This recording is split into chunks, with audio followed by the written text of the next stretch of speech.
Welcome to a new edition of the Famous Interviews with Joe Dimino. On this episode, we talk with experienced podcaster, business owner and coach, sales expert, and die-hard Steelers fan, Joe Rockey. Joe does a whole lot of different things in his professional and personal life, beginning with keynote addresses that focus on what he specializes in, which is business development, sales expertise, and individual performance and growth. Throughout his life, he has created a number of entities from scratch, and a majority of which are more than 10 years old and still thriving despite living through a pandemic. In 2017, he started his first podcast, Father and Joe, that is still actively producing new episodes every Tuesday. 2022 saw the dawn of his second podcast called Local Football Flavor. Joe is a great subject. Enjoy this interview. Joseph. Hello. Hey, how are you? Joe Dimino, what's up, man? Not too much. How's it going? Everything good. Thanks for taking a minute out today. Oh, yeah. Thanks for having me, I guess is the appropriate way of saying that. Yeah. No, it's all good. No, I'm ready to get into my story at some point here about how I was a Steelers fan when I was a kid, because I know you're a diehard. But I want to get into your life and what makes you go. And before we do that, the elephant in the global room for the last 3 years has been COVID. And I'm curious, how did you survive that time period? And how does it change the way that you live your life now? Yeah, so as we look at how COVID affected everything, I was thankfully in a position where I had already created a number of entities prior to the origin of COVID. And it had just so happened that I was planning on having a child at that point anyway, just happened to line up with the being shut down. So I was already very cognizant of the fact of I needed to have my businesses operate without me being involved in them 24/7.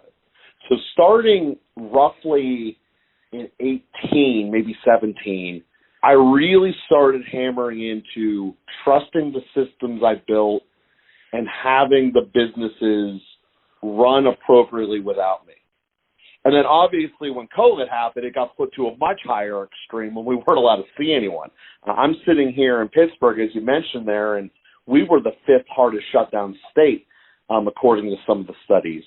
And, you know, you weren't really allowed to interact unless it was through telecommunications as we're doing right now. And it really put a strain upon a lot of companies' cultures, and we were able to navigate through it in a large way because I had already been planning for it. Not planning for the shutdown, obviously, but planning for me not being needed to be in my businesses. And that was the real way we survived it, because we were already going that direction, even though we didn't know we needed to. So let me ask you this. I'm going to make all of this kind of make sense as far as what you do for a living, and I'm going to put you in front of a bunch of third graders at a career day. One of the kids says, What do you do for a living? How do you answer that child? I help individual businesses be better. So explain that to a 50-year-old guy. Okay. So in essence, what we do now is I'm a business coach and consultant. And we primarily focus upon two primary areas: making sure that your business has a great and completely solid culture that gives the business owner what they want. I articulated for you, and my desire was for time, meaning that I didn't need to be a part of the business. We've also helped individuals that want their message, whether it be a social or a political message, be the forefront of their business. And then obviously I've had plenty of guys that just want to have the biggest bottom line possible. So the first thing we do is we help them build the culture. And the second main area of helping clients is we help their sales divisions take off. So to summarize that in a quick congealed way, that's what we're doing now in terms of our coaching for a really large market. So when you were in the third grade, what was your dream? What did you want to be when you grew up? I wanted to invent things, and I really have been doing that ever since. I like looking at things in an unusual way and figuring out a way to make it work. So in the various companies I've created, in addition to Elite Business Conversations, where we do this business consulting and keynote speaking, I have been an engineer, where it's literally finding problems. How can we build a property on this piece of land that doesn't look like anything should ever be on it, but make it work. How do we make this much system of having tenants that want to destroy everything, but how can we make a business out of that where we don't see the tenants after the initial signing day unless we're in front of a judge or we're giving the tenant the house? These are the types of challenges that I've always liked attacking in my professional career, and that's really what I wanted. So I use the term inventor for that because when I was a kid, it was creating new ideas, and that was the word. When I was in third grade, I thought should be the word. Now it's probably more problem solver, I guess is the technical term, but that's what we do, and that's really what I love doing. So as a Steelers fan, I'm going to give you a story that hopefully you'll appreciate. I'm in Kansas City, and obviously, we're getting ready to go to the Super Bowl, which is just always such a fun time to live through. But when I was a kid, my brother and I wagered some kind of bet or picked a team on Monday Night Football with Howard Cosell and the boys, and I picked the Steelers. And I always really gravitated towards them. I got a sweatsuit when I was a kid, a Steelers sweatsuit with that patch. And I remember there was a girl that I had a crush on, and my patch was coming off, and I ripped that thing off like that Coke commercial where me and Joe Green gave that kid a jersey. And I remember I handed it to her, and years later, she caught up with me on Facebook and said, I still have that patch. And that's been my famous claim to Steelers fame for all of these years. So, how are you guys doing with your team? I know Ben retired. How are you guys feeling about things? Well, to finish the business side is I also have a podcast where we connect local fan bases just as this, and I love that story of being outside of Pittsburgh and still having a connection to the team and sharing the love. But to answer your question about the Steelers and the post-Ben world, Ben really should have retired when his arm broke 2 years ago.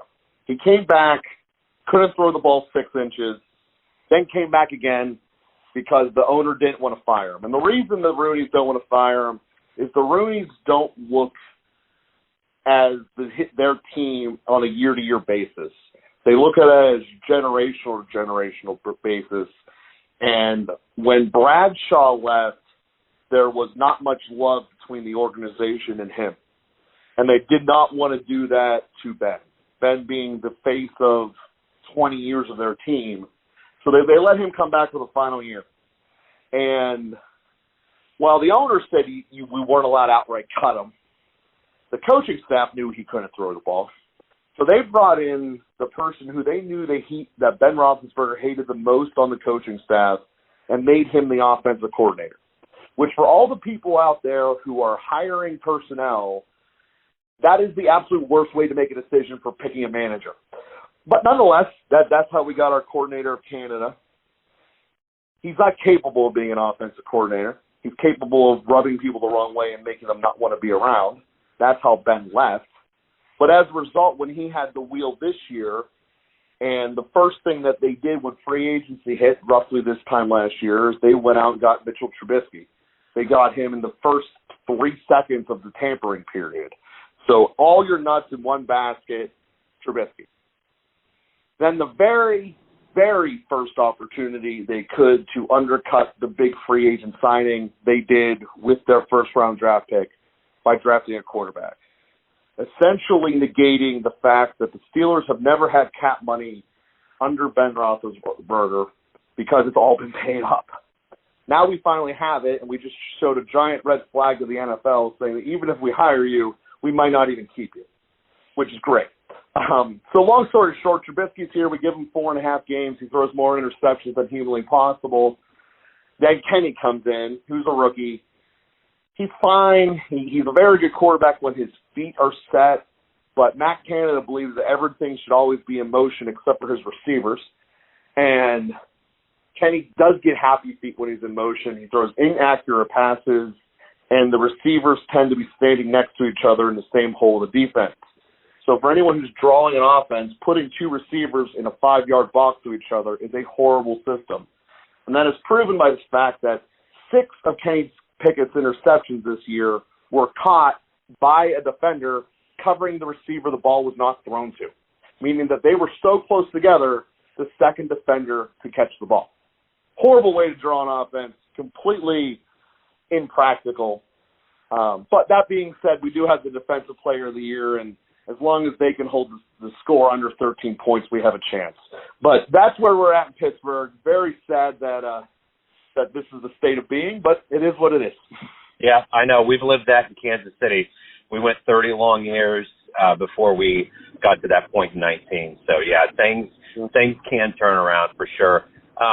So speaking of big names and people that you look up to, who's consistently been a hero or a role model for you in your life? You know, I have been blessed with some great sales coaches, and one of them his name is Dan Hudock, and he literally has taught me how to sell. You know, I myself started selling by just entering into a sales role when I was 18. And for those of you who are in the parts of the country where college kids come around and sell you really sharp knives, I was one of them. I was one of the Cutco cutlery knife guys. And I was good at it. Like I had a natural thing for it. But when I entered in my first career job after college, I knew the way that I was being taught this and the way that the sales system was working was completely wrong and it was a failure. I knew it from just the fact that I felt wrong having to do it, even though I was good at it. And I ended up pairing up with Dan, ended up meeting him.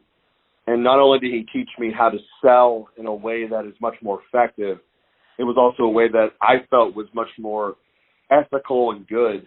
And he's been in charge of my sales coaching for my side of the world for 12 years now, and it's been really great to have him as part of my life. So if you can meet anybody alive on the planet right now and spend some time with them, who would it be? As far as in this second in time? Yeah, that's a hard question. By a time machine, I know who I'd want to go back to. Well, we could do that. We could split this up. Yeah, we're talking about recent memory. I would like to go back to about 2018 and teach the president at that time a little thing called humility so that this nation wouldn't have been shut down. That would have been the first and foremost thing I would have wanted. But in terms of a grand historical thing, I would have liked to have talked to Washington when it looks like we were going to lose the war to the Brits and see where he was at. Because every single person has been through the down and despondent times, and it's how do you recover from it? Do you make yourself as arrogant as all hell, like our last president did, or do you find solutions through others like our first president did? And that's really the question mark of going through and what really will dictate what kind of leader you end up being. So let me ask you this. What motivates you every day to do what you do? Very simply. In one simple sentence, to make a difference, to make the world a better place. So how do you quantify a good day at the end of the day? It's hard to say there's numbers to it, and that's weird because I'm an accountant, and numbers are the basis of an accounting degree at the end of the day. But one of the things that I do is I run a podcast, an additional local football flavor. It's called Father and Joe, and it's all about building better relationships, starting with yourself, evolving into the relationships you have with others, all underneath the umbrella of the relationship you have with God. So there is no real way to quantify a relationship. You can just tell when things are going right or when it's going wrong. But if it's a good relationship, it's not like a Madden score where you can say our relationship is currently at a 95 and yesterday it was at a 91. So it's just a general feeling, I guess. But with so much of what I do, I don't really see the end results. So if I go teach a sales committee now how to go and become successful, I may not know where they will be in 20 years. But I know what I did was correct. It will put them down a good and moral path and a successful path. And there's no reason they shouldn't stick with it. But I have no idea what the actual fruits of my labor will be. And I think for a lot of us, that's the case if we step back and look at it. So it's a general feeling. That was a very long way to answer your question thing. I just have a general feeling of knowing when I'm doing something right or not. I understand. That makes total sense. And I'm curious, with all of the things that you've lived through your life, I'm going to ask you kind of a scenario here. If you have a dream tonight and run into the 20-year-old version of yourself, and you could give that version of you a piece of advice based on the wisdom that you've gained, the roads you've been down, what advice would you give your younger self? I would like to tell him the ending, that it worked. I think that's the important part. You know, so many of us, and myself included, had doubts about whether this path of being that I was on was going to be worth it or not. And, you know, I had this dream, this vision of what it would be, and I kept pounding the pavement. But until you get the results, it's like, this is just a lot of effort, passing up on other opportunities. Is this worth it? Is this the right thing to do? And I think just the simple knowledge that it is incredibly vital.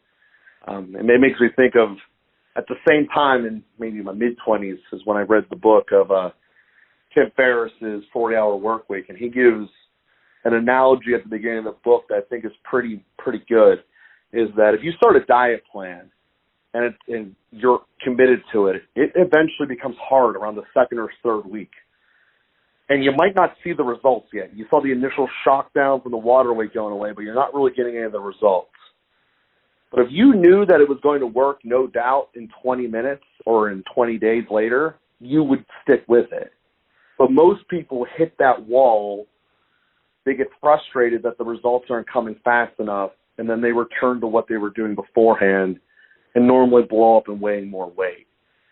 And just knowing that you can get through this and that the end is there, even if you can't see the light in the tunnel, is, to me, what I would want to know. And I'm really glad I stuck with it. I know I stuck with it way more than would have been reasonable at certain points, but it's what I did, and I'm glad that I did.